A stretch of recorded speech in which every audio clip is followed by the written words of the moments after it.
रहा, वहाँ का प्रशासन ही बोल रहा कि 2,500 से 3,000 आदमी मरा है और सबको गायब कर दिया गया है। वो ये है कि हमारा मुख्यमंत्री झूठा है। इस भी हाल में मेरे पापा है, बस हमको लौटा दिया जाए और हमको कुछ नहीं चाहिए। उधर महाकुंभ चल रहा है प्रयागराज में, और इस बीच में जो 13 जनवरी से इस महाकुंभ की शुरुआत हुई, इसमें 15 दिन भी नहीं हुए थे कि 29 जनवरी को यहाँ पर भगदड़ मचे।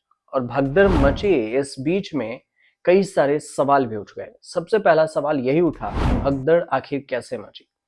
दूसरा सवाल ये उठा कि आखिर भगदड़ मची तो फिर कितने लोगों की मौत हुई।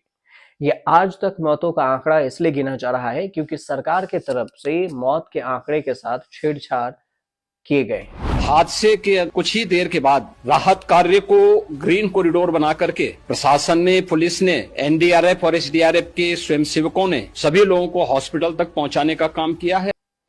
और लोग भी इस पर आरोप लगा रहे हैं कि आखिर सरकार ने मौत के आंकड़ों के साथ खिलवाड़ की है। कई सारी वहां से रिपोर्ट आ रही है और कई सारी चीजों को लेकर सवाल उठ रहे हैं भीड़ के बीच में कि तुरंत वहां से नाम और जो लोग गायब हुए हैं उन सब के नाम बोर्ड पर लिखे हुए हैं। पहले सरकार कहती है, एक तो 19 घंटे बाद मौत के आंकड़े की रिपोर्ट आती है, उसमें भी पहले 30 आंकड़े बताए गए, फिर 40 बोल रही है।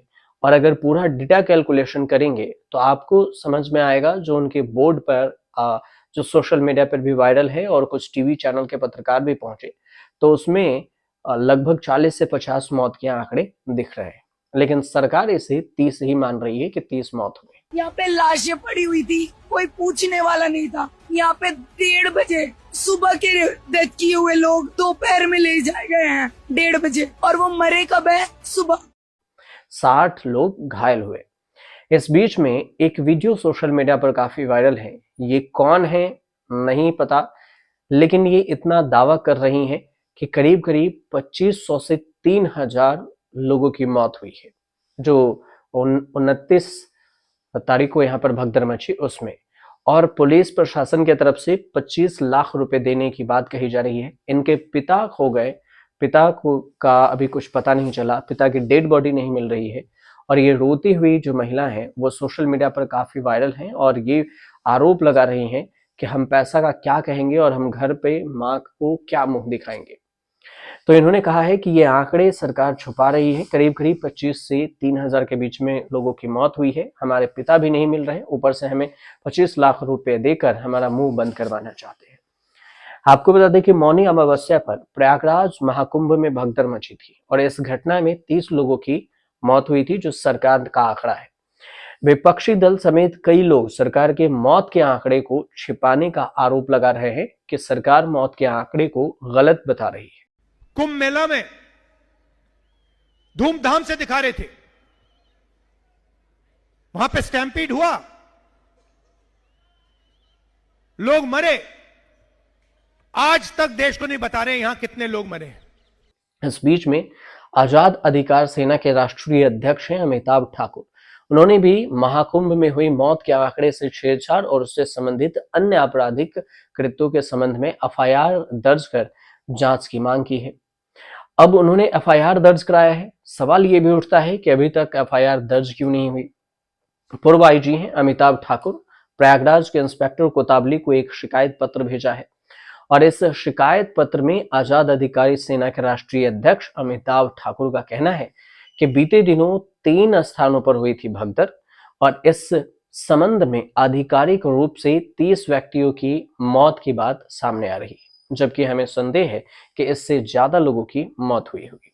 महाकुंभ हादसे में 67 मौत हुई हैं, ये बात अमिताभ ठाकुर कह रहे हैं। उन्होंने शिकायत में कहा है कि इसके विपरीत अलग अलग विश्वसनीय मीडिया रिपोर्ट में ये भी बात आ रही है, प्रमाणित करके दिखाया जा रहा है कि मृत्यु की संख्या कम से कम 67 है, 67।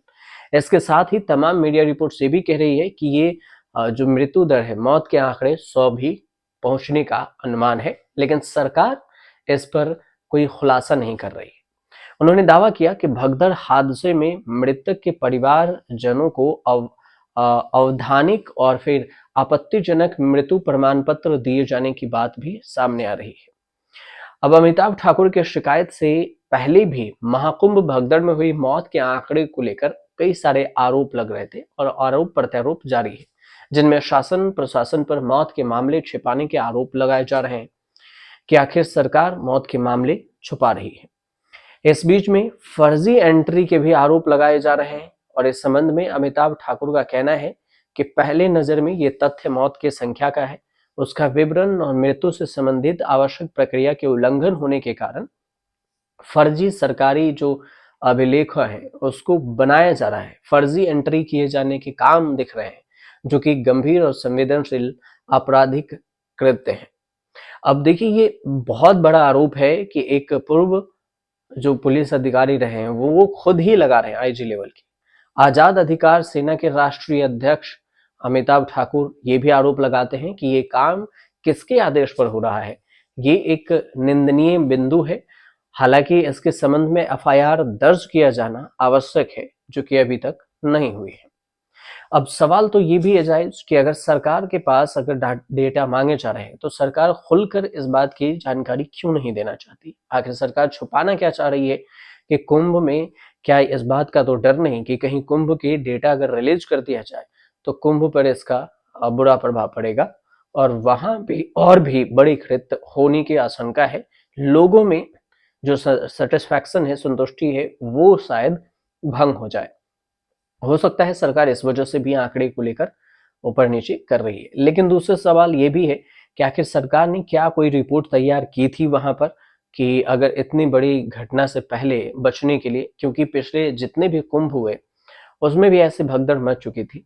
लेकिन सबसे ज्यादा जो सरकारी आंकड़ों के अनुसार से 1954 में 800 लोगों की मौत हुई। उसके बाद देखें 2013 में भी तो 39 के करीब में लोगों की मौत हुई थी भगदड़ में। लेकिन इस बार के जो आंकड़े हैं सरकार छुपा क्यों रही है, सबसे बड़ा सवाल ये भी उठ रहा है। फिलहाल अगर इस पर कोई अपडेट आता है तो हम आपको जरूर बताएंगे। और आपको ये वीडियो अगर अच्छी लगे तो हमारे फ्री न्यूज बॉक्स को सब्सक्राइब जरूर कीजिए और शेयर कीजिएगा, कमेंट कीजिएगा।